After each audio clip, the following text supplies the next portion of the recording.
Ya llegó nuestro colaborador estrella, el dorado de este espacio, Eduardo Cerezuela, Top Voice en LinkedIn, experto en estrategia, negocios y gestión empresarial. Bienvenido, Eduardo. Muy buenos días. ¿Qué tal, Eduardo? Estimadísimo Sara y David, qué gusto verlos. Me alegro que estés acá de regreso. Es un placer siempre estar con ustedes.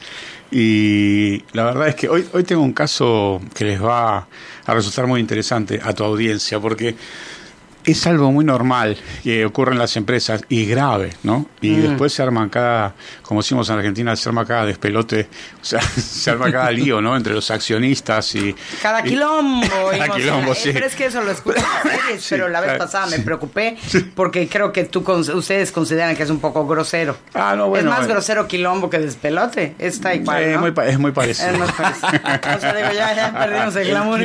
Pero quilombo es una palabra que a mí me gusta mucho. Pero bueno, no se preocupen. Tampoco es tan grave. Estamos en confianza. Estamos en confianza. Sí. Lo que es muy interesante. Miren, les voy a contar. Bueno, hay tantas. Esto se puede. Este enfoque que voy a hablar hoy, esta situación, se puede dar de tantas formas que lo he visto repasando mis casos, mis clientes. Lo he visto muchas veces y todavía no he hablado del tema. Y creo que les va a gustar muchísimo porque es una fuente de conflicto importantísimo entre los accionistas de una empresa, peleas familiares y cosas muy muy serias. Inclusive un caso de fraude que me tocó atestiguar en una corte de Estados Unidos, haciendo una auditoría forense de un cliente que tuve. Fue un caso muy interesante y les voy a explicar por qué se dan estos casos. ¿Forense? Sí, es muy común. Ahí va. Es muy común. Guarda que dije auditoría forense, son dos cosas diferentes, no son claro, investigación forense. Es muy común que tú dices, tú tienes una idea, vamos a suponer que tú tienes una idea buenísima, ¿no? Viene Sara y dice, David, tengo una idea buenísima de negocio porque mira, este producto no está, esto no se está vendiendo, lo podemos armar. El platito de fiesta. ¿Qué opinas? ¿Qué opinas si armamos un proyecto, un negocio? ¿Qué te parece, no? Y yo le decís, bueno, buenísimo, yo tengo unos cuantos pesos ahorrados, no sé si en dólares o en pesos, hoy en día hay que pensar en qué ahorrar. Claro. Y decís, bueno, yo te ayudo, vamos en esta sociedad, ¿qué te parece? Y vos me financiás y sos el socio capitalista. Ok, Sara, ¿y qué vas a aportar vos, además de la idea? Bueno, yo voy a trabajar, voy a encargarme de realizar la empresa, voy a hacer esto, voy a hacer aquello. Okay. Entonces la pregunta es, ¿cómo valoramos la participación de las acciones de cada uno de ustedes en esa empresa? Es muy complicado. Porque a mí se me ocurrió. Pero yo puse el capital. Pero él puso el dinero y entonces... Pues, sí. Entonces, ¿cuánto? Tú tienes el 90%, el 90%. No, o el 70% y Sara tiene el 30%, ¿o cómo dividen eso? Porque después... Pero no hubieras hecho un peso en mi magnífica idea. Del plato de fiesta. Bueno, Plato de Fiesta Corporation. Ese es el Inc. Ese es el título para discusión el día de hoy, que me parece muy interesante porque veo este problema todos los días. Bueno, pero en mi defensa de la idea es siempre mínimo, o sea, esa propiedad intelectual famosa siempre se minimiza, ¿no? O se engrandece, o no sé. Se pueden pasar las dos cosas. Pueden pasar las dos. Es el entonces, tema. ¿quién determina? ¿Hay un jurado? ¿Hay un muy bien. Hay metodologías. Okay. Pero les voy a explicar primero, antes de las metodologías, les voy a explicar primero qué es lo que he visto que pasa cuando no se aplican esas cosas. Okay. ¿Por qué las cosas terminan mal? Voy a hablar de casos. A esta vuelta no puedo dar nombres, pero voy a hablar de casos. Bueno, un caso.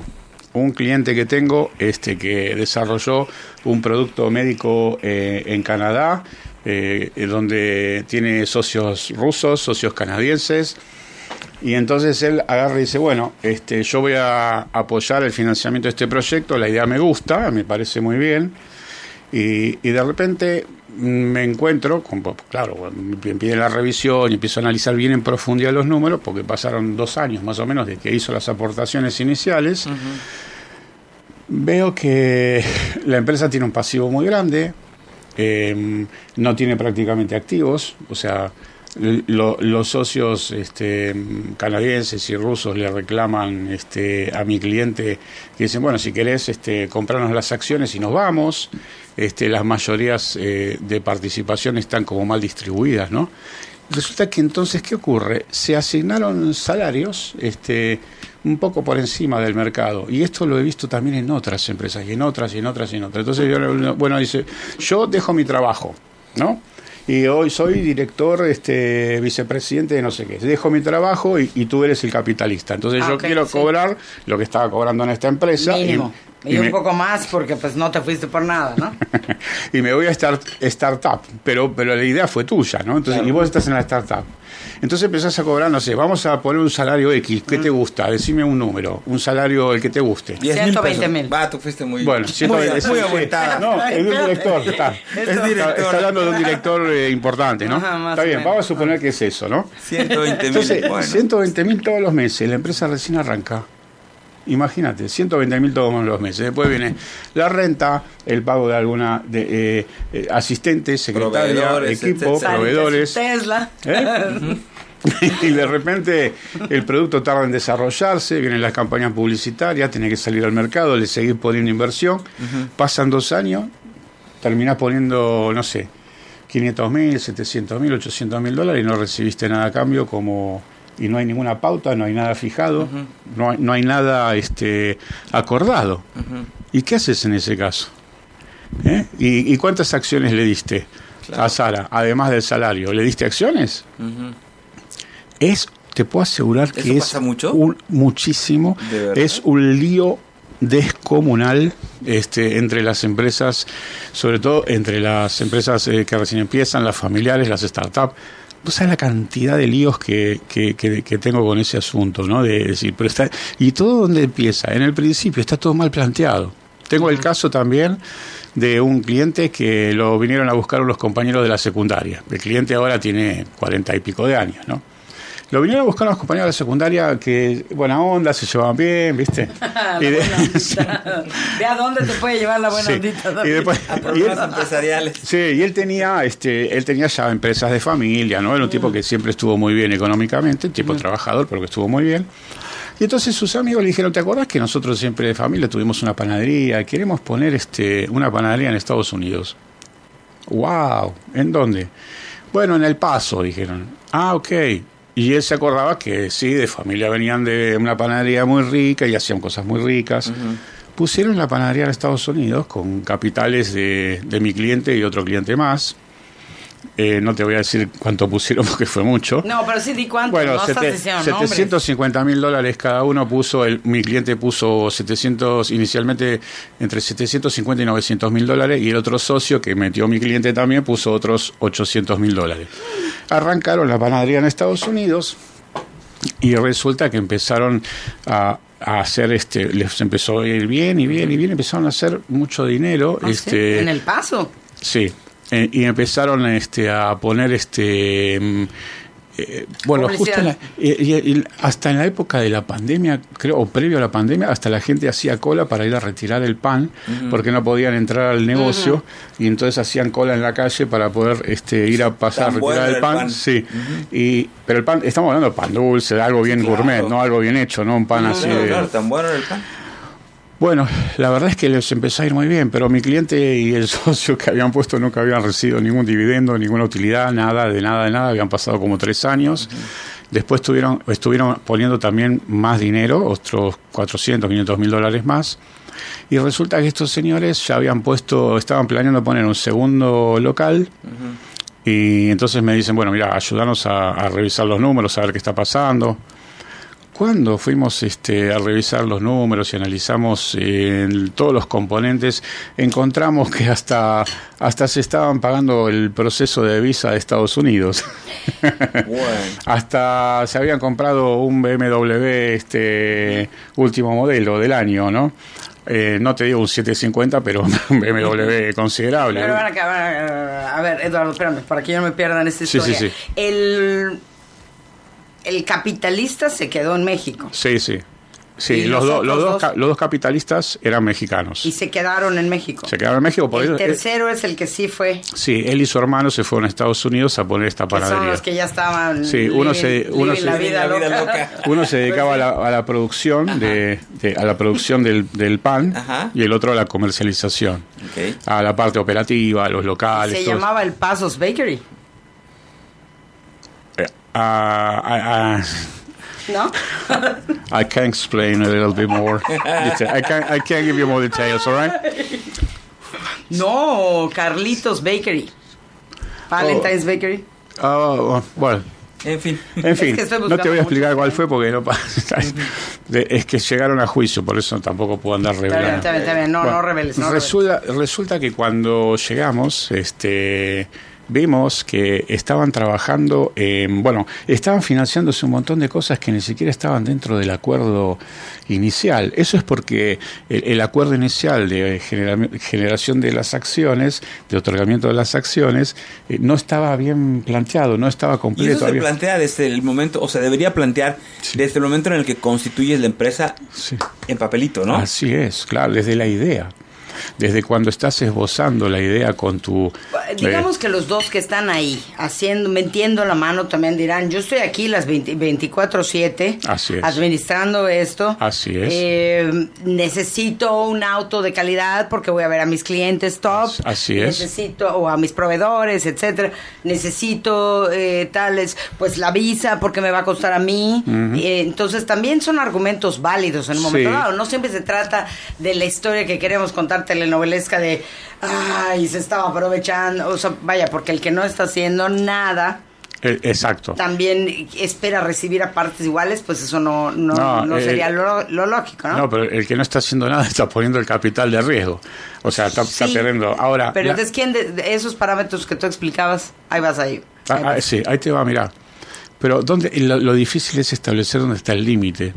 Si te viajas 2 o 3 veces a Europa al año, a Francia, a ver bakeries y a ver qué es lo que se hace, ¿no? En las altas confiterías y panaderías, es parte del compromiso.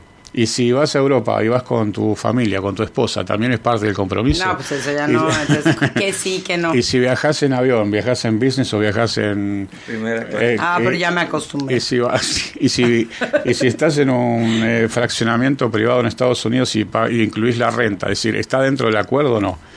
Hay muchas cosas que está muy bueno empezar desde el arranque, porque después vimos muchos manejos contables extraños en las empresas, ¿viste? Pero ¿no será, Eduardo, que también esto sucede porque en muchas ocasiones sabes que tienes una buena idea, pero no tienes también idea, valga la redundancia, del alcance que puedes llegar a tener? Así es. ¿No? Es decir, piensas que todo te va a ir como que todo en pequeñito. Así y de es. pronto te das cuenta de que tu idea y el capital tiene un potencial enorme, ¿no? Te marea el éxito. Te marea el éxito. Puede ser, ¿no? Exacto. Por eso hay metodologías para hacer esto. Entonces, volvemos siempre a lo mismo, ¿no? Dejen de inventar. Hay metodologías para poder valorizar esto. Claro, no es algo exacto, no es una matemática exacta porque es muy difícil saber, como tú bien dices, David, lo que va a pasar en el futuro. No se puede determinar. Pero sí se pueden determinar algunas cosas. Te voy a dar un ejemplo. Mira, esto se puede resolver así. ¿Querés trabajar en mi empresa? Bueno, yo voy a poner el riesgo del capital. ¿El dinero? ¿No? Porque mi dinero tiene que rendirme. Pero sin embargo, durante un tiempo voy a tener que esperar a no recibir nada por ese dinero, porque tiene que pasar un tiempo hasta que la empresa pueda empezar a pagar dividendos, utilidades, lo que fuera, ¿no? Ese es el riesgo que corre el capitalista. Por otro lado, la otra persona dice, bueno, yo estoy dejando mi trabajo, o si está desempleado es diferente, ¿no? Pero estoy dejando mi sueldo en el mercado vale tanto. Entonces ahí ya estás estableciendo un rango, ¿no? De lo que vale tu sueldo en el mercado. Pero además... Por ejemplo, digamos que si mi sueldo de los 120,000 no puede ser, evidentemente al principio, pero sí puedes acordar si todo va bien o si tenemos esto, un crecimiento gradual para que sea más justo, ¿no? Eso exactamente es lo allá que se hace. Allá en Carlitos Bakery. Eso es lo que se hace, exactamente esto que tú dices. ¿O en Valentine's Bakery? No, ya sé.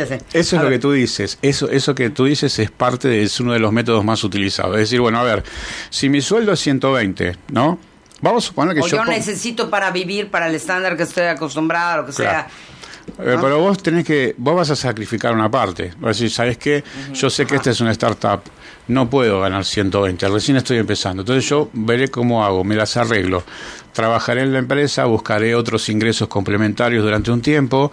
Entonces yo de mi sueldo de 120 lo bajo a 60, para no reventar la empresa en el arranque. Esos otros 60 que estás sacrificando se pueden ir acumulando como una participación societaria. Y se divide después en un porcentaje de acciones. Entonces, a lo largo del año, si vos multiplicás, no sé, 50 o 60 mil pesos, te da creo que 720, ¿no? Una cosa así, a lo largo del año. Y si el socio capitalista puso, vamos a redondear, 1.000.000 de pesos, entonces los porcentajes ahí se van en proporción a esa aportación, ¿me entendés?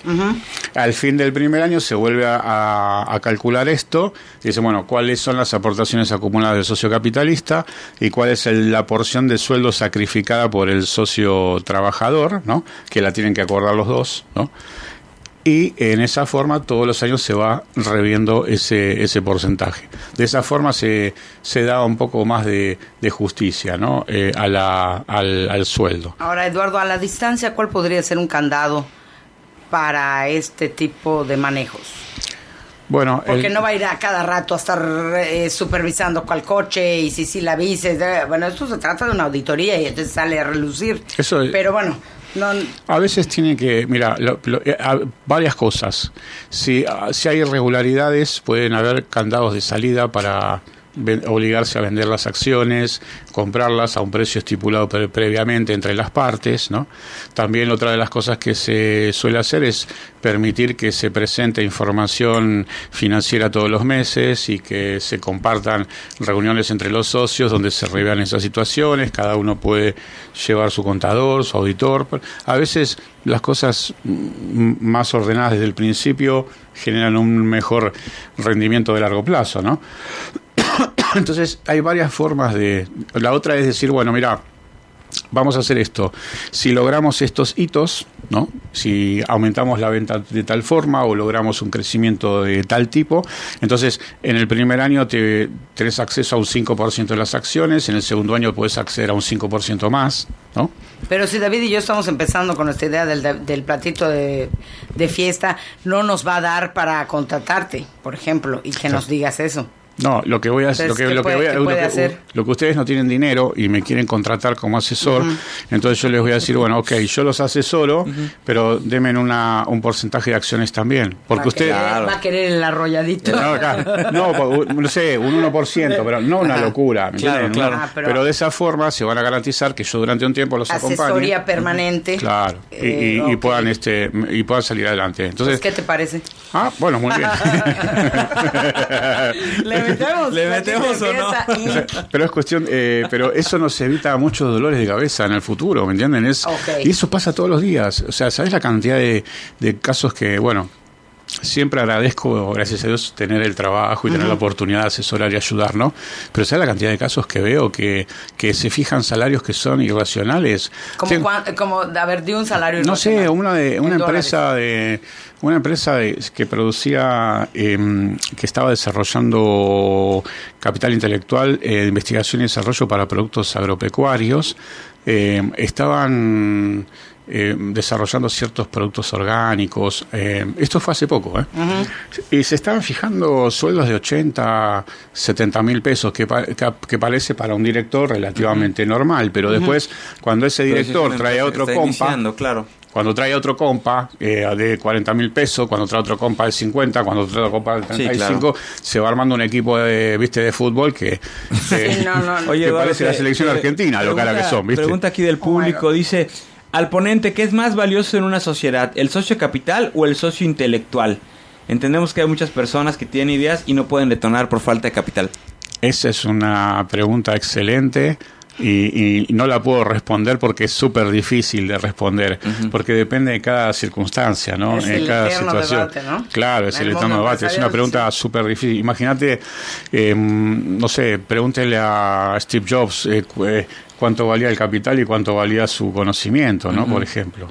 O hay cosas que es muy difícil de estipular. Hay gente, por ejemplo, que tiene una idea brillante y tiene un conocimiento tremendo y una preparación muy grande, y entonces dice, bueno, yo a este le voy a invertir, ¿no? Uh-huh. Y después está decir, bueno, ¿cómo retener ese talento? Porque una vez que empezó la empresa y arrancó y se pusieron de acuerdo, hay algo que se llama venture, que es lo que podés hacer es ir dándole un porcentaje mayor, un poquitito más, un plus, en base a éxitos que va logrando. Sí, porque Eduardo va a pedir su 2% muy pronto, sí, lo del primer año.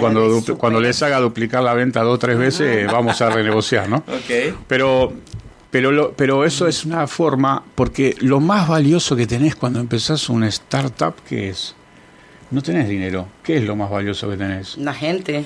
Las shares, las acciones. Claro. Es lo más valioso que tenés. Entonces tenés que saber vender, tenés que saber defender. Eso es valiosísimo. Cada acción la tenés que hacer valer. Entonces, el proyecto tenés que explicarlo bien, tenés que tener todos los números para decir, miren, esto es interesante, mis acciones valen, esa idea que estás vendiendo es lo que tenés que defender. Claro. Y además, ¿cómo contratás gente si no tenés mucho dinero para pagarle? Con acciones, gente que acepte sacrificar parte de su ingreso para poder acceder a la empresa. Uh-huh. Y por ahí en 2 años, 3 años, esa misma gente que hizo un esfuerzo, ya después, imagínate, sus acciones valen un montón, las pueden vender, las pueden recomprar. Muy bien, buenísimo. Entonces, buenísimo. Ay, no, yo ya me dio hasta la idea para el negocio de nuestras vidas, David.